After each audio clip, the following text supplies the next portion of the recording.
I'm delighted to chat with my friend Andrew Tyson very soon. He is an extraordinary concert pianist who received the Avery Fisher Career Grant. I hope in this brief conversation we will get to know more about his worldview and the way how he creates. Hello, Andrew. Thank you so much for being my guest. Of course, it's such an honor to get to participate in this amazing project that you've been doing. I've been following many of the interviews that you've conducted over this period, and it's been so inspiring and edifying. So thank you.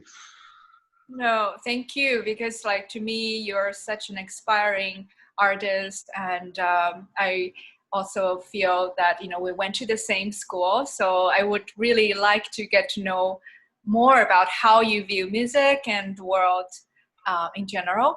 So can we actually talk about your experience at Curtis, especially how was it for you, to actually work with Mr. Claude Frank?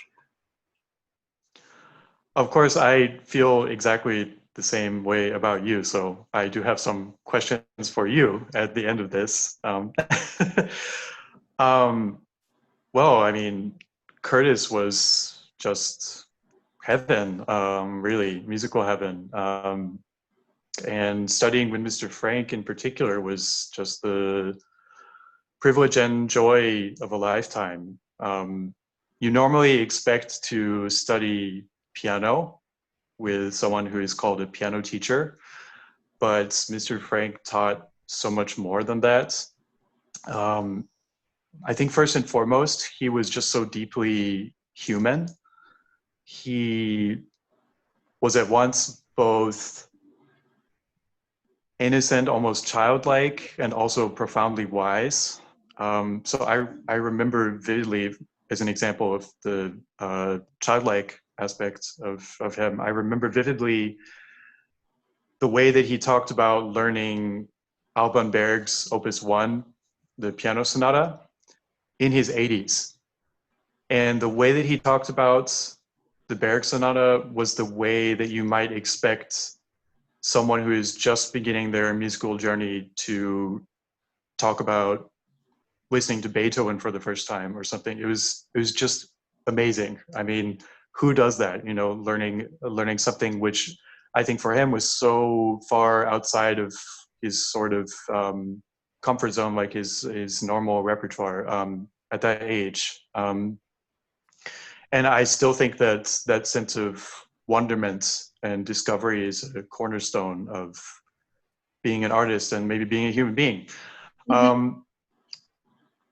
I do have to admit that when I first came to Curtis and first worked with Mr. Frank, I think I didn't quite understand what he was all about. And sometimes because he didn't seem to really say that much, or let me put it a different way. Like, he didn't have that much practical or especially technical advice. Like, actually, the only technical advice I ever remember getting from him was about legato, and only because I asked. So, I mean, he had such a marvelous legato. And so I just asked him one day, Mr. Frank, how can I improve my legato? And he said simply, well, legato is easy, just have a loose wrist, which is exactly what every single piano teacher or pianist would tell you. So at times, at first, it was maybe a little bit confusing, but after a few years with him, I suddenly realized that all of those little bits and pieces, all those little morsels from him, and also, maybe more importantly, just all of the time I had spent around him, I guess learning by osmosis, all of that sort of cohered into something very real and powerful, which has stayed with me since. And I've often wondered how he did that, because there are so many teachers who have wonderful knowledge to impart, wonderful practical advice. And of course he had all of that. but there is something more to what he did. There's something really just almost mysterious about the way that he taught, which I can't quite figure out even to this day. And even now, you know, I'll often remember things that he said that I thought that I had forgotten. You know, something will just sort of bubble up to the surface, Mm-hmm. and it will acquire this new meaning and new significance. Oh, and I should also say that probably the most inspiring thing about working with him was just getting to see him and hear him demonstrate and play in the lessons. You know, I almost wanted to play worse in the lessons so that he would demonstrate more. I really adore, you know, all of his recordings, like his cycle of Beethoven sonatas. But I think somehow in the last years of his life, he somehow found a way to improve further. He freed up. There's, I think, an even deeper spiritual element to his music making. Mm-hmm. And I feel really lucky to have witnessed some small part of that development, you know, in his last years. And so in so many ways, he's really an ideal for me, you know, personally and artistically. And, you know, I just miss him every day. Oh, thank you for sharing that. I wonder, my next question is, as a traveling musician, you know, I think you mentioned that you had so many, you know, adventures. I wonder all these adventures probably contribute to your artistry and also the way how you view the world. Can you also share a bit about that? Well, I would be so curious to hear your perspective on this question as well. I've just talked about what a privilege it was to study with Mr. Frank, but another great privilege that I've had is getting to travel. I mean, I just feel so lucky to have been able to see the world and to share music with people in different places. It's hard to say how this has directly influenced my music making. Mm-hmm. Sometimes I find myself making kind of strange, maybe non sequitur connections. Mm-hmm. For example, I remember seeing watercolor paintings in the National Museum in Tokyo. And at that moment, the music of Mompo suddenly kind of acquired this new dimension to it, and it made sense in a way that it hadn't before. You know, I don't know what Mompo and those watercolor paintings have to do with one another. Maybe nothing, but for me somehow that meant something. So, you know, sometimes I'll just sort of I'll pick up things like that on my travels that maybe you know, don't actually have any real connection to them. I don't know. So I don't know if I guess what I'm trying to say is I don't know if traveling, you know, has let me play scales better or make a phrase better, but it's certainly broadened my perspective.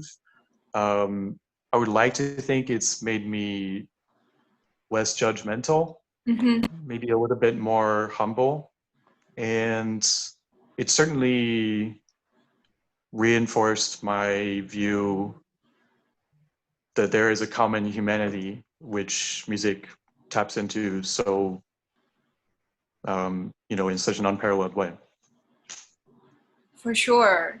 Yeah, that's how I feel as well. Um, and I also wonder, since you talk about inspiration, and you are also fan of literature, maybe you can also share some of your recent favorite books that sort of inspired your music making. Sure, yeah. I mean, I guess in the last few years, the books that have really inspired me would be Japanese literature. I mean, we've already talked about that a little bit. So Kawabata, Sosuke Murakami, those authors. But maybe earlier on, actually, an author that really, whose work really spoke deeply to me would be Hermann Hesse. I think in his writing, he deals with sort of personal self-discovery in a way that was really, really inspiring to me. A few years ago, I read Moby Dick, and this is another maybe example of a non sequitur connection that I had. But while I was reading Moby Dick, I happened to see a performance of Beethoven's Eroica Symphony, which I always appreciated as a sort of seminal work in the classical canon, but I never really loved for whatever reason. I absolutely adore the Pastoral Symphony, and it's just my problem, obviously not Beethoven's problem. But suddenly reading Moby Dick and then hearing the Eroica, the writing in Melville's writing in Moby Dick is so expansive, so grand, and suddenly I felt, and I was sort of like a bird soaring over the ocean in the voyages portrayed in Moby Dick, like watching the orchestra and hearing this expansive music. So that was quite inspiring as well. Yeah, I guess those are just some recent discoveries. I also know that you're very, very passionate about rediscovering old school playing. What are your favorite artists and recordings? Right. So this topic is kind of an obsession of mine. So I'll try to directly answer your question first, and then maybe give a little bit of context. I think probably the artist who has meant the most personally to me would be Alfred Cortot, but there are just so many others. Rachmaninoff, his sort of musical successor, Benno Moiseiwitsch, Joseph Hoffman, the first artistic director of Curtis, Moritz Rosenthal, wonderful pupil of Liszt, Vladimir Sofronitsky, Friedman, Ignaz Friedman, master of the mazurka. Really just so many others. It's sort of crazy how many pianists there are whose recordings are just utterly unknown today. For example, there's a pianist named Frederick Lament who was regarded as one of the greatest Beethoven interpreters of his day. He was a Liszt pupil, and I had thought that his name was pronounced Lamont. I thought he was French. And then one day I played this concert in a small town in Georgia, and I remember the concert was, in the auditorium of a university, and so the presenter had me practicing in some practice room in the university, and I was walking around during a practice break, and I happened to hear someone playing piano, and I looked in the window casually to see what's going on in this small university in Georgia, and the first thing that I saw was a book on the shelf, a book about Moritz Rosenthal, this Liszt pupil that I mentioned, and I immediately thought, wow, if this person has a book about Maurice, Rosenthal, they must know something about old school recordings. So I mustered up whatever courage I needed to, and I knocked on the door and I introduced myself, and I asked the pianist inside about this book. And it turns out that this guy was some kind of expert on Liszt pupils. And so he talked extensively about Frederick Lament. He said he let me know that this pianist actually was Scottish, and Um, anyway, there's just this sort of ocean of recordings available to us now, especially through the wonder of the internet, which really have had a profound, I mean, I guess influence on me, but more than that, I mean, it's just contributed to my enjoyment of music and the world. I mean, it's just such a pleasure to know them. Um, I I first encountered the playing of Cortot when I was 14. I had a teacher who just, I'm not even sure why, she just decided to give me a recording of his, which I remember was a kind of cheap transfer to CD. So the sound quality was even worse than, the original LP.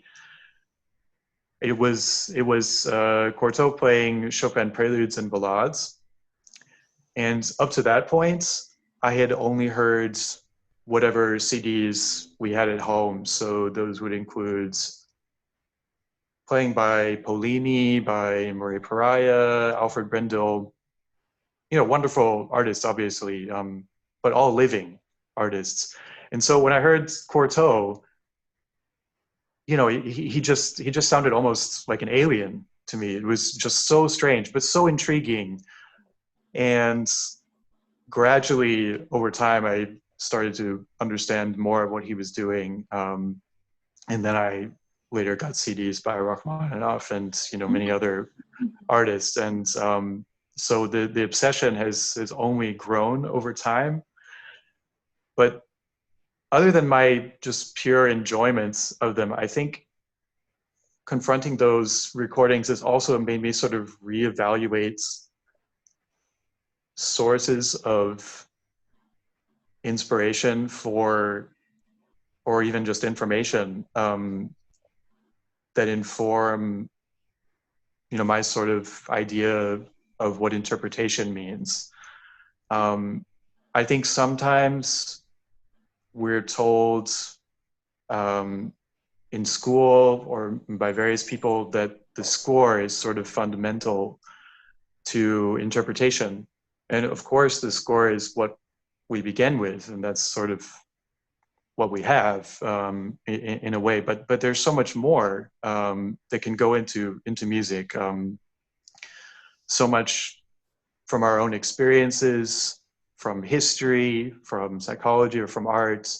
And I think music is so infinite that to not tap into those resources is, I don't want to say a mistake, but for me, it just feels maybe a little bit limiting. I used to be very sort of almost confrontational in my philosophy about this.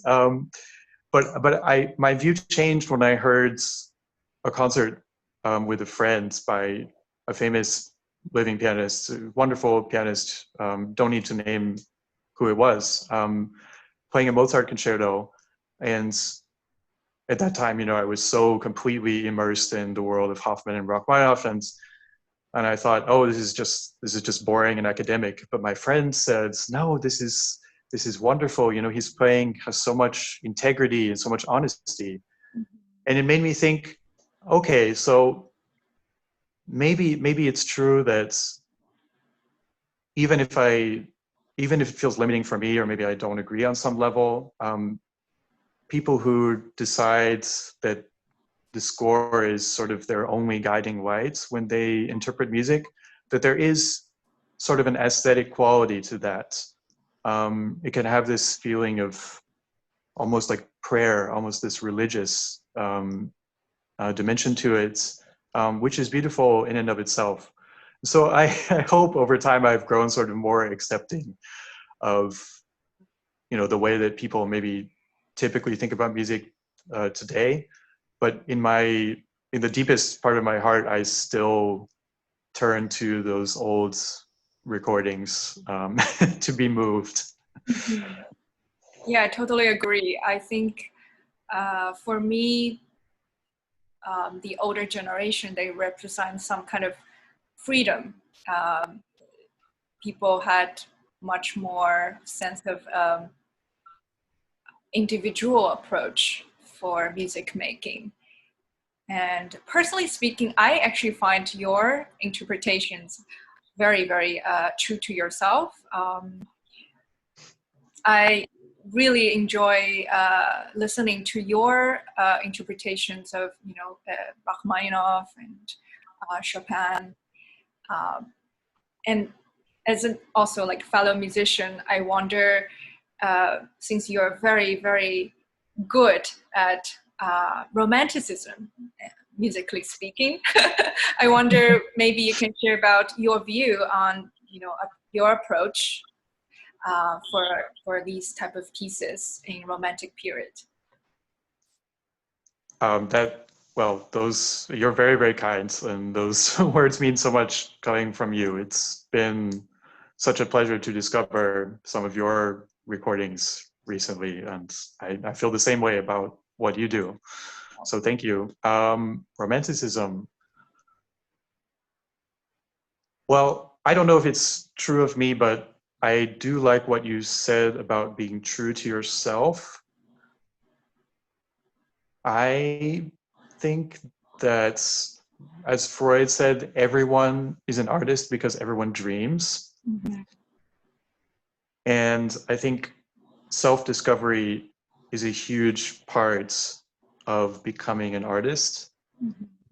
And you might sort of intuitively think that sort of retreating into oneself might make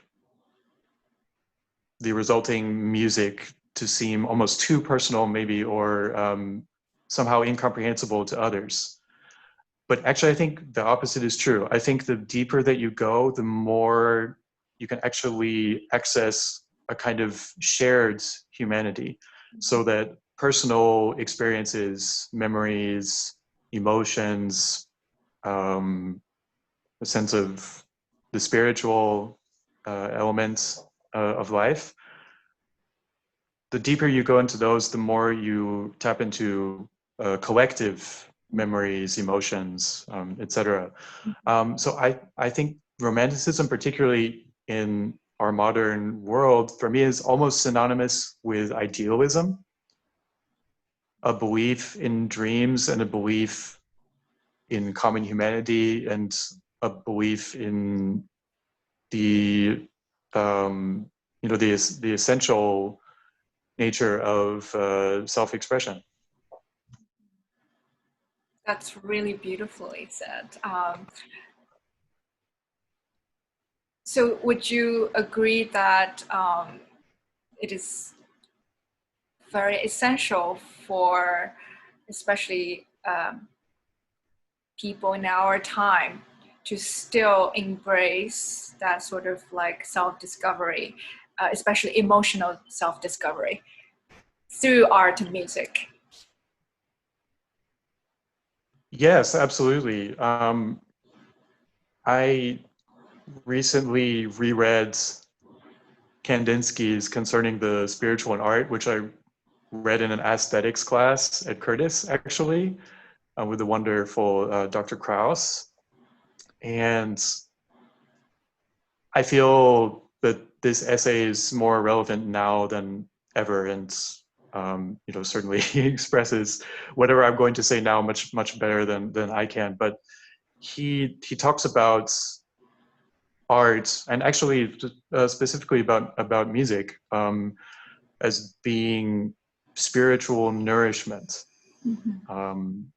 almost like food for the soul. It's, maybe it sounds cliche, but I think it's so true, and especially during this time of the coronavirus and the pandemic, I feel like certain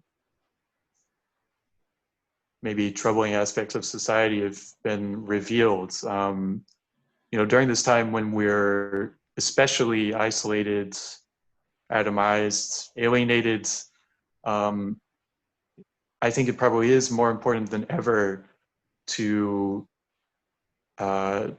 turn to the spiritual, to the artistic aspects of the world, and through those again to find some kind of interconnectivity that can bring people together.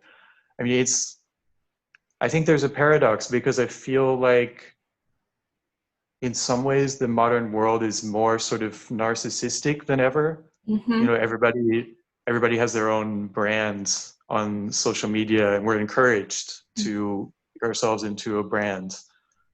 But on the other hand, we're more isolated than ever, and we actually, I feel, understand ourselves less than ever. So I don't know how you get people to be interested in art, but I feel it would be great for people to be interested. I mean, I know that for myself during this period, I'm sure for you as well. There are some days when I feel like art is the only thing really, keeping me sane, keeping me going. Yeah. I know that you are also very almost religious with your practicing schedule. Maybe that's how I view you, even during this really difficult time. I wonder, maybe you can share sort of like how you sort of explore pieces of music, how you sort of sculpt like a sculpture. How do you actually create your own vision in general? These are amazing questions and very hard to answer, but I'll try. I guess, I mean, I go back and forth. I go back and forth with this, and it sort of depends on how much time I have. I have learned over the years to become more efficient and more methodical when I need to be. But ideally, I think I actually prefer to avoid any kind of systematic approach and to sort of dive into a new piece in whatever way happens to appeal to me. So sometimes I would fixate on a particular phrase without even touching the rest of the piece. Wow. And then and then maybe later, figure out some fingering, something more practical for something a few pages earlier, and then maybe go to the end, and the reason for this, and the reason that I resist a more probably efficient way of learning music is just that I like to always have this sense of discovery and wonder when I'm learning something, and to feel a sense of spontaneity.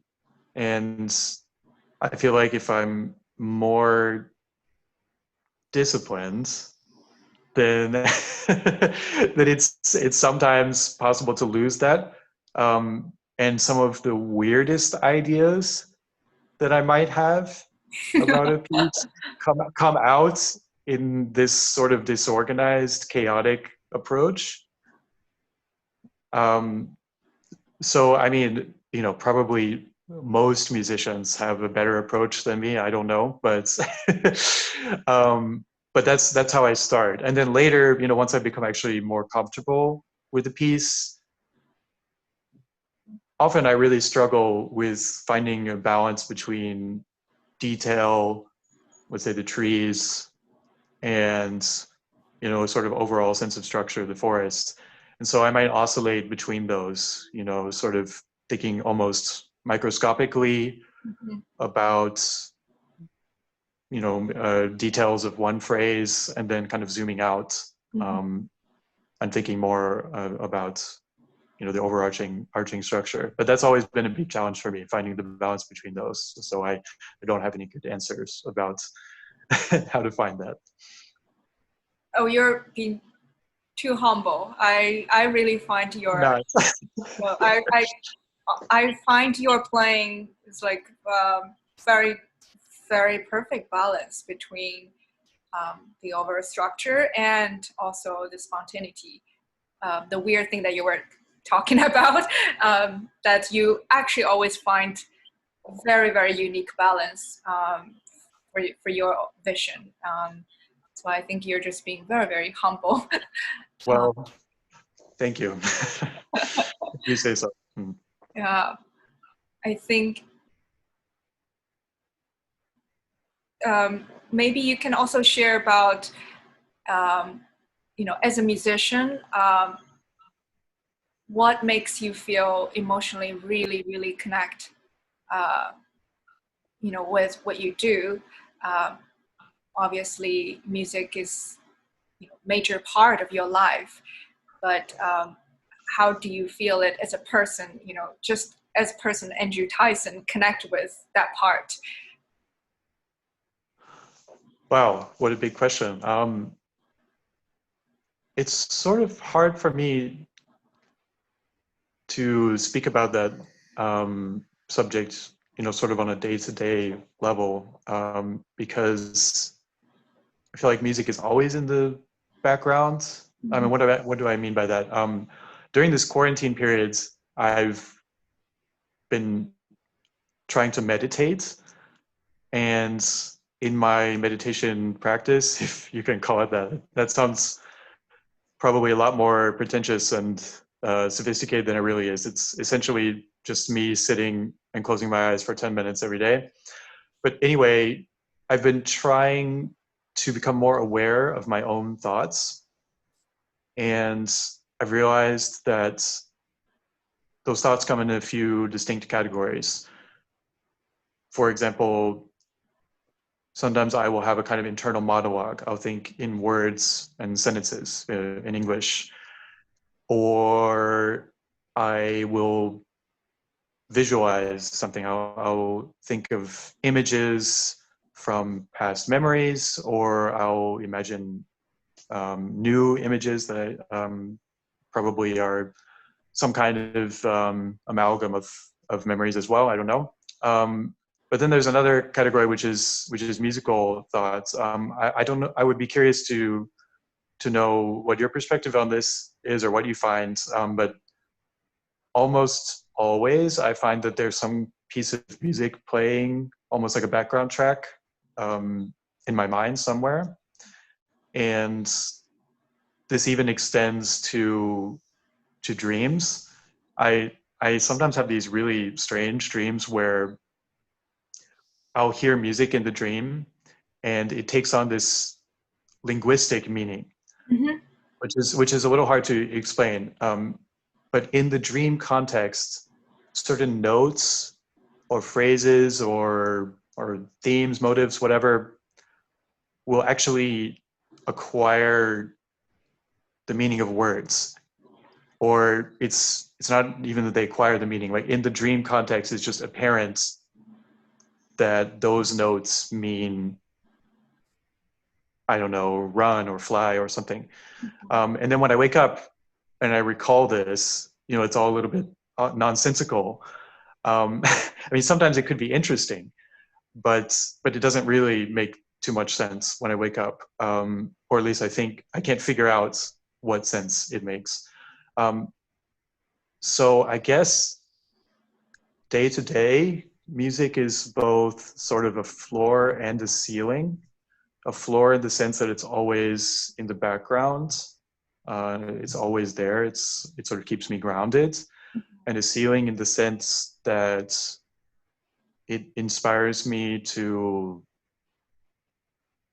live better and to become a better person, and also reaffirms my faith in humanity as well. I mean, in the capacity for humans to connect with each other. So I don't know if that really answers your question about the emotional connection with music. But I do know that many of my experiences are connected inextricably with music, with certain pieces of music, or even certain harmonies sometimes. Mm-hmm. So when I reconstruct certain memories for myself, those harmonies or that music comes with the rest of the memory. yeah, I don't know if that really answers your question or not. Oh, it does. Yeah, I think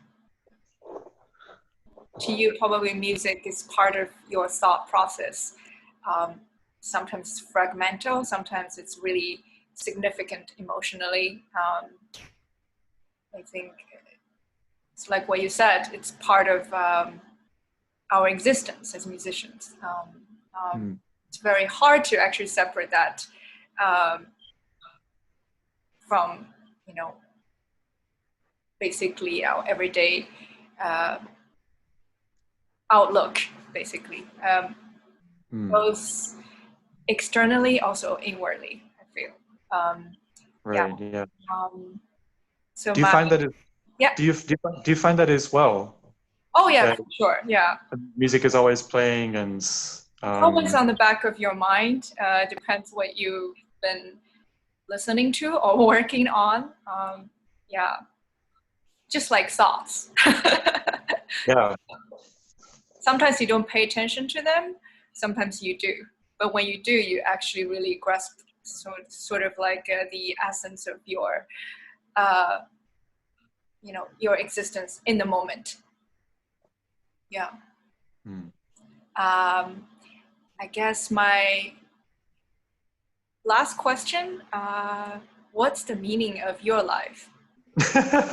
I know you probably don't feel comfortable answering that, but you know, or what's the meaning of your life in the, you know, present tense?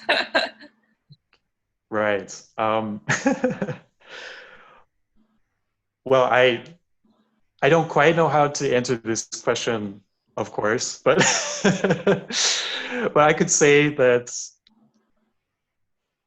I do feel that a search for meaning, I don't know if it's uniquely human. I mean, sometimes I'll see animals and I can't quite believe that they don't have moments of deep self-reflection. Maybe that's anthropomorphizing them or whatever, but anyway, let's say it is still a very essentially human quality. So I guess the question itself is maybe a kind of meaning. Is that a cop-out? That's very philosophical. Well, thank you for your answer. I tried. Yeah.